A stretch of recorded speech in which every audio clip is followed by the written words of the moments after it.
I was becoming very good at becoming the invisible kid. I was born in Hong Kong. I immigrated to Canada when I was 14 years old.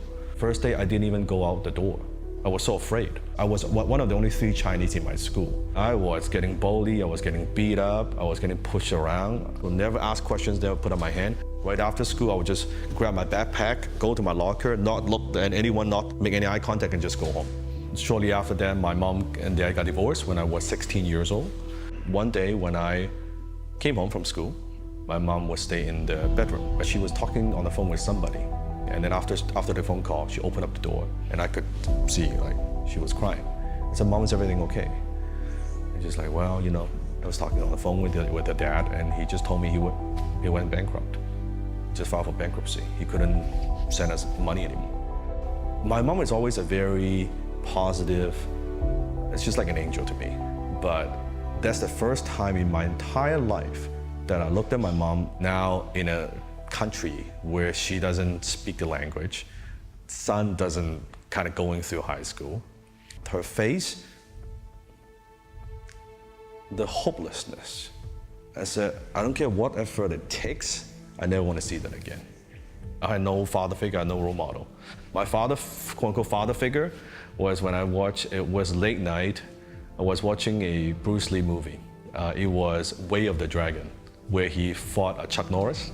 And he was a guy who couldn't speak English, went to Rome and got criticized, and then suddenly he was kicking ass and protecting people, so he became my hero.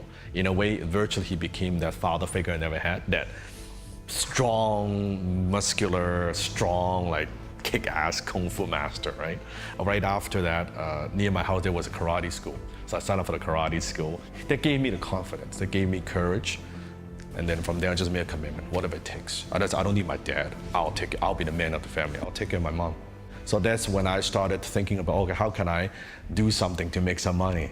And I was mowing lawns for people. I was delivering, paper, anything that would make a buck. Really, I was trying all kinds of business ideas. And then afterwards, I started my own one-man advertising agency.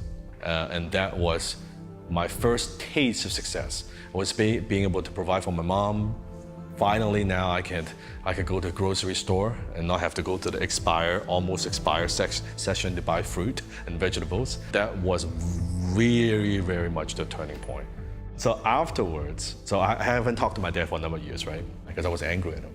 Until I had matured a little bit, then I call him and then we would talk about what happened.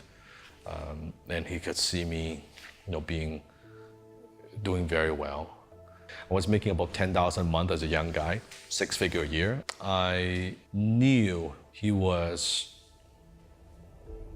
just getting by, and he was worrying about a place to live.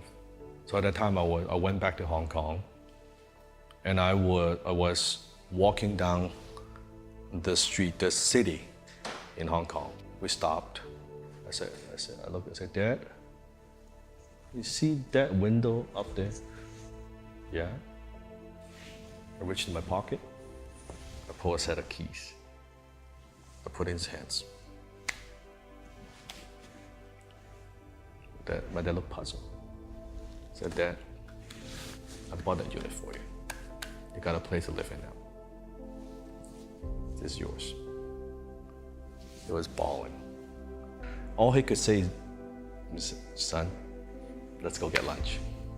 That look made everything worthwhile.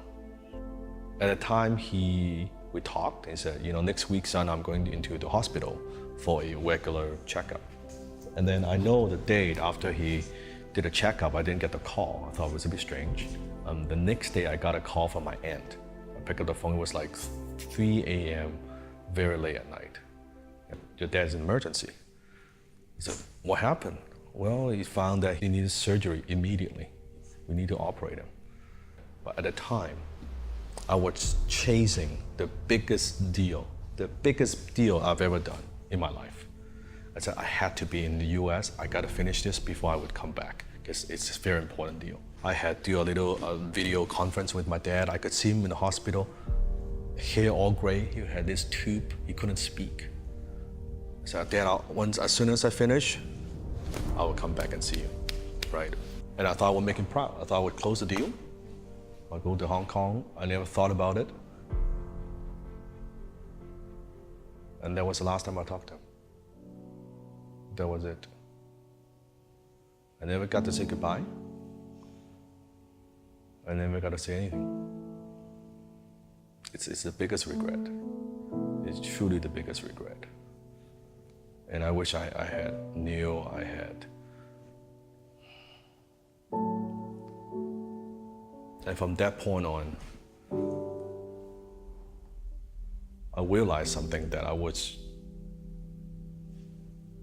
chasing achievement, was chasing all these things.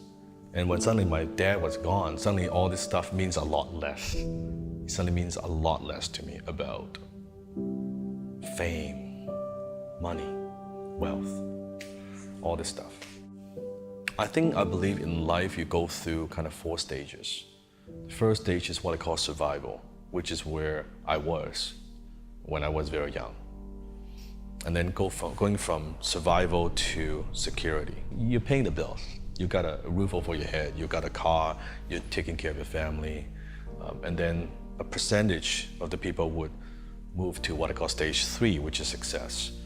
When you're successful, you don't just have everything you need, you have everything you want. And I operate in that phase, at that stage, for the first, I would say, 10 years of my career. And then after that incident, after my dad passed away, then I shift from success to significance. When you shift from success to significance, it's no longer just about you. It's no longer just about, hey, here's what I want. Here's what I want to have. Here's what I want to own. From a poor immigrant boy who couldn't speak a word of English, now my work is impacting people in 100 countries. It sounds so cliche, but it is. What's your legacy? What's your impact? What do you want to leave behind? What do you want to be known for after you're gone? Our society, we don't take the time to just slow down a bit to be grateful and find the little things to be grateful. The people around me, my family, my friends, my team, my students, every little thing. All the tragedy, all the mistakes, all the headaches, all the hardship. You might not like it, you would probably hate it, but you will look back and that would be the greatest thing that ever happened to you. All depends on how you interpret it. And that's why people, they keep chasing and chasing and chasing the next thing. They're never happy. If you're not grateful with what you have, you're not going to be grateful even if you have more. So I say it's be grateful with what you have while you strive for more.